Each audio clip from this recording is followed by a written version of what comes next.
Jadi kalau misalnya kita lihat secara euforianya MSCI ini berpotensi masih berlanjut ya. Dalam arti kata euforia orang-orang tuh masih menantikan kira-kira pergerakannya akan seperti apa.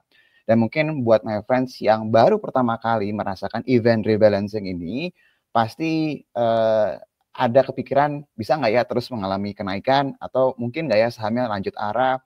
Dan kalau misalnya tanggal 26 itu adalah efektif untuk rebalancing-nya, bisa nggak sahamnya naik terus sampai tanggal 26? Banyak banget pertanyaan yang kalau saya lihat di kolom komentar, dan juga ketika sudah kita upload, banyak yang masih mempertanyakan mengenai masalah MSCI ini. Jadi, saya akan coba ulas sekali lagi, supaya my friends ada gambaran, dan kita nggak hanya ngomongin masalah inflow sama outflow-nya aja, tapi kira-kira saham mana yang masih punya potensi gitu ya. Karena dari 1 hari kemarin, my friends sebenarnya sudah mulai bisa melihat potensi arahnya itu akan seperti apa. Oke, saya akan tampilkan kembali pada hari Jumat kemarin itu kita, sebentar saya tampilkan di sini. Oke, list saham-saham yang masuk dan yang keluar ya my friends ya. Jadi buat yang nggak nonton di episode hari Jumat, saya ulas sedikit saham-saham yang masuk dan yang keluar. Jadi Indonesia itu masuk di MSCI Global Standard Indexes dan masuk di Global Small Cap Indexes. Nah, untuk yang Global Standard Indexes, buat yang nggak paham atau mungkin nggak tahu, ini adalah yang ibaratnya level yang paling tinggi nih, my friends. Jadi ibaratnya yang skalanya itu paling besar secara fund-fund yang mengikuti indeks ini, secara AUM-nya besar-besar. Jadi kalau misalnya masuk ke dalam indeks global ini, otomatis para pengelola dana yang dana kelolanya itu gede banget. Gede itu bukan yang kelolanya cuma 100 miliar, 1 triliun, enggak ya my friends, ratusan triliun, bahkan ribuan triliun, mereka akan masuk ke sini. Enggak cuma yang active fund, yang pengelola dana yang aktif, atau hedge fund, dan kebanyakan justru malah yang passive fund. Jadi ya memang mereka hanya pasif ngikutin perubahan dari indeks tersebut. Jadi memang potensi perubahannya, inflow sama outflow-nya akan sangat besar sekali. Nah, kalau misalnya my friend lihat di sini, kita mengingatkan kembali 2 saham yang masuk, yakni ada DSSA dan juga Cuan, ya, dan yang keluar tuh adalah Adaro ya my friends ya. Nah, ini nanti saya akan kasih lihat nih, apa yang harus diperhatikan dari keadaan ini. Sedangkan kalau untuk yang Global Small Cap Indexes, my friend bisa lihat di sini ada 6 yang masuk, 2 yang keluar. Di sini kalau my friends bisa lihat, untuk Indonesia ada Adaro Andalan Indonesia atau ADI, ada Alamtri Resources Indonesia, dia turun kelasnya dari yang global menjadi small cap. Terus ada MNC Land Tbk atau Kepik, PTRO, Ratu, dan juga TAPG. Sedangkan yang dikeluarkan itu ada MBMA dan juga ada Panin Financials Tbk atau PNLF. Nah, lanjutan dari cerita ini adalah kira-kira berapa sih potensi inflow sama outflow-nya untuk bisa memastikan masuk ke dalam indeks aja itu sebenarnya probabilitasnya agak susah. Jadi kalau misalnya my friends lihat, enggak kok, banyak kok dibahas di media-media saham ini bakalan masuk, beneran kok masuk. Ya ini kebetulan pas masuk aja. Setiap rebalancing, kadang-kadang, bukan kadang-kadang sih, sering kali apa yang diestimasikan, yang sering dibicarakan di media itu sering miss. Nah ini kali ini beberapa memang pas masuk ya my friends ya. Nah ketika sudah masuk, orang akan berbondong-bondong akan mencoba mengestimasi berapa inflow dan berapa outflow yang akan terjadi. Kenapa hal ini sangat penting sekali buat para pengelola dana yang memang mereka akan melakukan exit liquidity atau mereka mau keluar ketika nanti rebalancing, mereka harus memastikan nih kira-kira berapa uang yang potensi masuk supaya kalau saya jual keseluruhan kepemilikan saya itu bisa terserap oleh pasar. Nah, ini sebenarnya juga mulai dilakukan nih sama investor-investor retail. Jadi, ketika nanti rebalancing efektif, saya juga mau jualan. Nah, normalnya hal itu akan terjadi di H-1 tanggal efektif rebalancing. Jadi kalau misalnya my friends lihat di sini pengumumannya, efektifnya itu akan tanggal 26 Agustus, itu nilai transaksi besar akan terjadi H-1, yakni hari Senin tanggal 25 Agustus. Jadi nanti pasti hari tersebut, pas post closing, saya ulangi sekali lagi, pas post closing di atas jam 4, my friends akan melihat harga tiba-tiba berubah secara signifikan. Dia bisa naik, dia bisa turun, dia lompat atau jatuh tiba-tiba dengan nilai transaksi yang sangat gede sekali. Jadi sudah dipastikan jauh di atas rata-rata normalnya. Jadi misalnya kita melihat suatu saham nih, rata-rata transaksi hariannya misalnya 100 miliar per hari. Pada hari itu bisa jadi mungkin 1 triliun. Bisa jadi langsung 500 miliar, bisa jadi 800 miliar.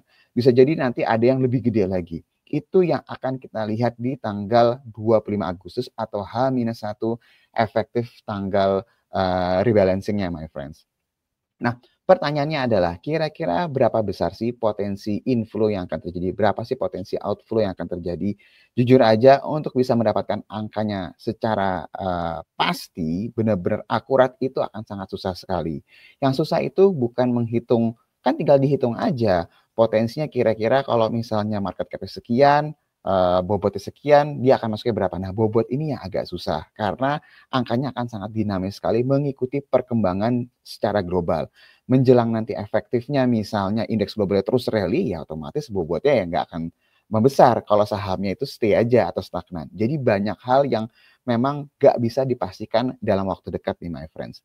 Dan yang agak susah lagi, ini kira-kira perhitungannya, kira-kira bobot itu akan berapa fixnya itu kita juga perlu tahu nanti pas finalnya itu pas nanti ya, pas menjelang effective date-nya. Jadi ini memang masih banyak hal yang agak susah, tapi kita bisa melakukan estimasi yang konservatif.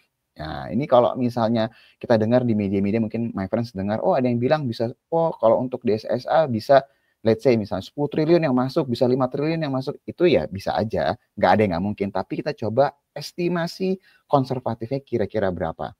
Saya ambil case study yang terjadi waktu Aman Mineral melakukan rebalancing. Ini salah satu case study yang bisa my friend bisa pelajarin, yang my friends juga bisa melihat kira-kira apa yang akan terjadi untuk saham-saham yang akan masuk ataupun juga yang akan keluar.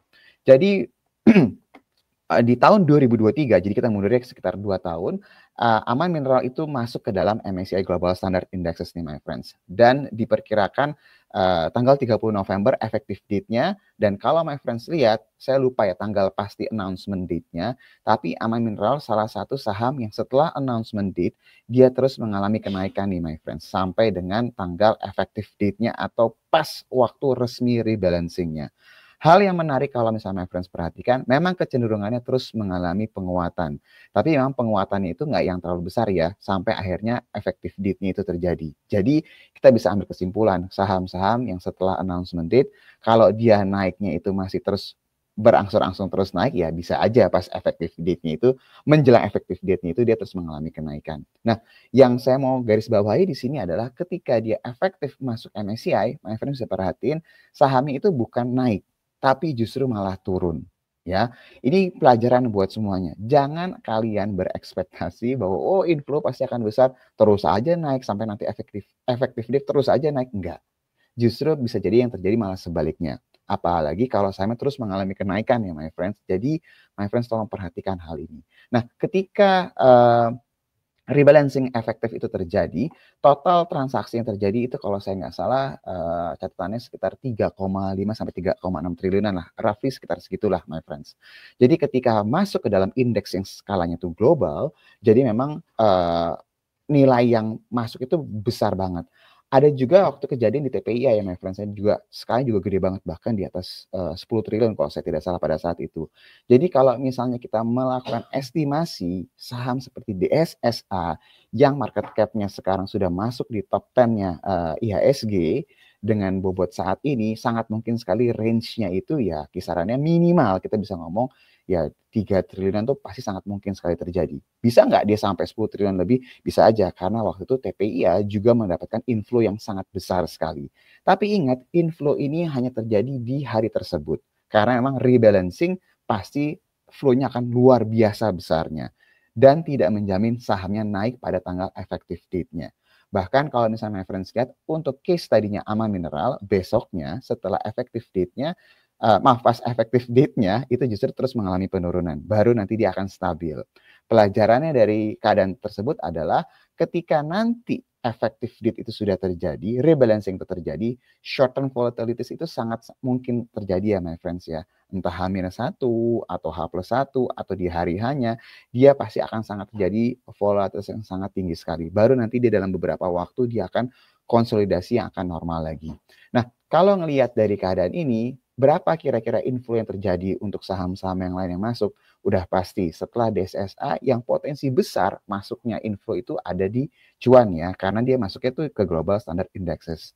Berapa kira-kira inflow yang akan masuk ke saham cuan? Agak susah estimasi secara secara pastinya, tapi pasti lebih kecil dari DSSA. Kalau tadi misalnya konservatifnya banget DSSA bisa dapat let's say misal sekitar 3 triliunan, mungkin untuk cuan ya mungkin sekitar 1 komaan sekian lah ya my friends ya kalau ngelihat dari market cap-nya cuan saat ini. Sedangkan kalau untuk saham-saham yang small caps dia akan jauh lebih kecil. Ya, itu yang my friends harus perhatikan secara seksama. Jadi kalau misalnya itu yang masuk. Kalau yang keluar gimana? Seperti Adaro. Adaro ini sebenarnya nggak sepenuhnya keluar. Dia turun kelas lah ya kalau saya boleh bilang dari si MSCI ini. Jadi ada outflow yang besar dari Global Standard Indexes, tapi ada inflow yang masuk dari small cap indexes nih my friends. Tapi kalau dilihat outflow dari yang global pasti lebih gede daripada inflow yang small caps. Jadi Adaro ini sangat mungkin sekali pada saat nanti rebalancing dia akan mendapatkan tekanan ya. Karena pasti akan lebih net sell, lebih banyak yang keluar daripada yang masuk dengan melihat keadaan saat ini. Nah, itu estimasinya nih my friends, kira-kira yang akan masuk kira-kira berapa, yang keluar berapa. Nah, pertanyaannya adalah, apakah telat kalau kita beli saham-saham yang kemarin masuk atau yang baik yang global maupun yang small caps-nya? Jawabannya my friends sebenarnya udah bisa ngelihat.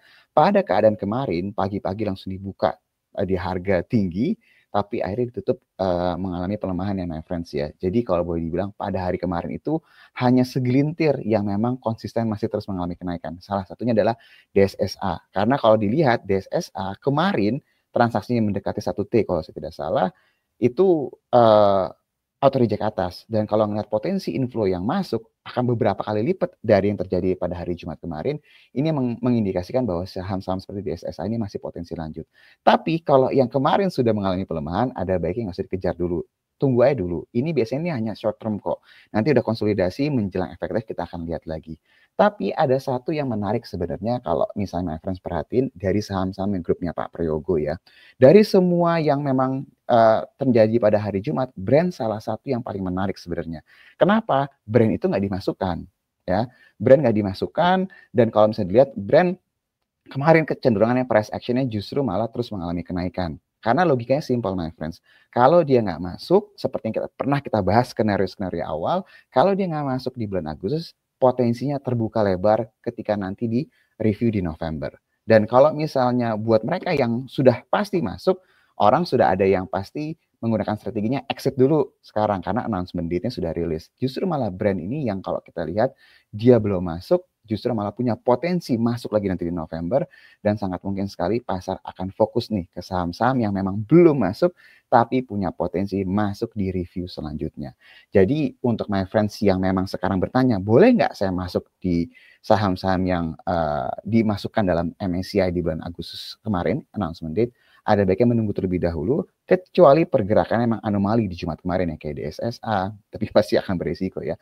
Atau mungkin seperti kayak brand yang potensi menarik nih kalau dilihat dari pergerakannya kemarin dan potensi bisa masuk nanti di bulan November. Next-nya apalagi yang harus my friends perhatikan? Kalau nggak masuk MSCI bukan berarti selesai, enggak. Karena ketika saham tersebut kecenderungannya likuiditas terus bertambah dan market cap terus bertambah, cepat atau lambat pasti bisa dimasukkan ke dalam indeks global ini. Yang mau kita perhatikan next-nya itu adalah FTSE rebalancing yang diestimasikan jadwalnya itu di bulan September. Jadi ini setelah MSCI kita akan dengar nanti FTSE September, tapi tanggal pasti nanti akan kita informasikan ya selanjutnya my friends ya. Yang jelas itu kurang lebih supaya my friends tergambar dari masalah MSCI dan seharusnya bisa menjawab ya banyak pertanyaan di kolom komentar yang bertanya mengenai efek dari MSCI.